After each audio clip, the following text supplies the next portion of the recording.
What's going on, guys? Hey, my name is Logan Manzanares, and I'm here to share you today with how we did our very first construction, rehab, and renovation project, and how you can follow these same exact steps to do your very first construction project.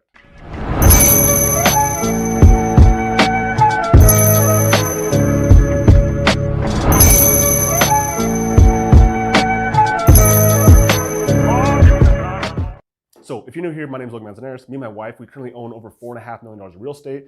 All of our real estate cash flows over 6 figures a year. And so I'm here to share with you how we do it so you can do this exact same thing, because real estate is a really simple game. And honestly, the most important real estate is real estate right between your ears. So without further ado, let's go. So I'm gonna share with you exactly how we got this first renovation, rehab, and construction project off the ground. And so it all starts with actually having a contractor. Well, especially in our case, because I'm not very handy. My wife isn't that handy. And you know what? For the amount of construction we were about to do, we actually needed a real licensed and insured and somebody who was actually a professional at this. And so actually how we found our contractor is a really funny story. So we were going on a walk not too far away from here, and we actually walked into an open house. And so we walked into an open house, and the gal who had the open house was actually selling her own home. And so I started asking her about her home, and it was really beautiful. It had really nice finishes. You could just tell that the project was done right. And so I started asking about who she used for a contractor, and she ended up giving her name of her contractor to us. And it's like, yeah, he's super awesome. And I don't really, reach out to him, because we told him about our project that we had this idea of. And so we were reaching out to him. He's like, yeah, I actually have a little bit of time. And so it was really cool, because the gal who we met, she actually did our initial plans for our project, and she also supplied us a contractor, which these times is it's really hard to find a good contractor, someone who's reliable, dependable, and licensed and insured, and who's actually going to say what they're going to do when they say they're going to do it. All right, and so here are our plans. So part of our existing home, when we bought it, already had a basement apartment, and we used that with Airbnb to be able to basically cover our mortgage. But we had this great idea, well, if we had an additional unit, we actually could cash flow our primary home. And so the way our home was set up is that the previous owners had took a garage, and they had already turned into a bedroom before, which means it already had an entry point, already had an access point, but they had already turned into a bedroom. But the bedroom, number one, it didn't have any heat. Number two, it didn't have a bathroom. It didn't have really anything. It was like a really cold, frigid, big square box. And so we had the idea well, what if we actually turn this into its own studio, its own apartment, because it already has its own door. And that's how this whole idea came about. And so that's what we did.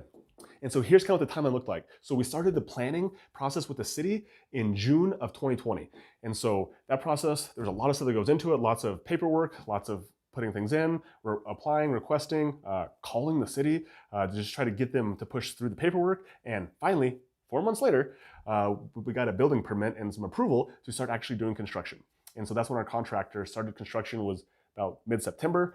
And mid-September is when the construction started, and the construction ended up going all the way through the end of January. And so what was done was we had to gut out that room completely, started literally just from the studs, and then had to put plumbing in there. So we had to put a bathroom in there, we had to put shower in there, we had to put access for a kitchenette, for washer and dryer. And then of course, after all that stuff was in, that's all the big stuff.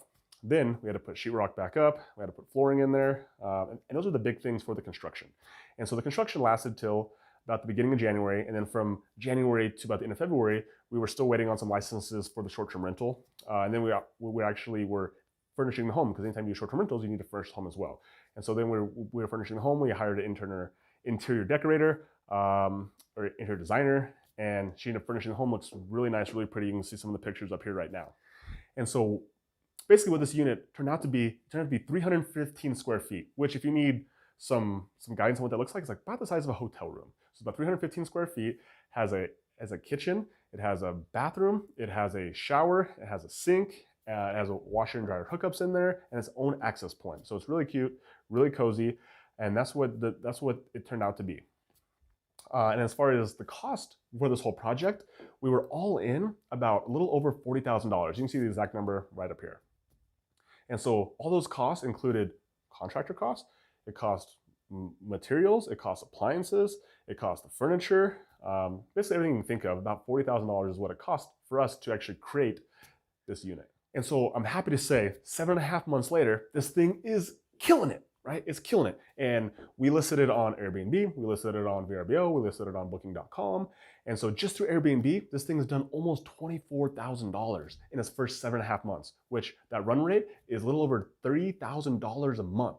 And so by those numbers, this thing will be all paid off in just a little over a year. So we're gonna have all of this construction paid off from our tenants, from our guests in a year. And then after that, everything is free cash flow after that. And so that's why adding a unit to an existing building is one of the best investments you can possibly make if it's an option, because the amount of money that you put towards it, the amount of capital you put towards it, the return on your cash on that is, you'll not find a better way to add value and add cash flow to your bottom line than by adding a unit to your existing property. And so that's my favorite strategy. That is my specialty, is taking an existing property, an existing home, and figuring out how to add an additional unit, because the construction costs are so small in comparison to what it would take for me to go to a bank to get more financing to buy a whole other property. And so that's why it's one of my favorite strategies to increase cash flow and to set you free, so that way you can do what you want with who you want, when you want, as much as you want to.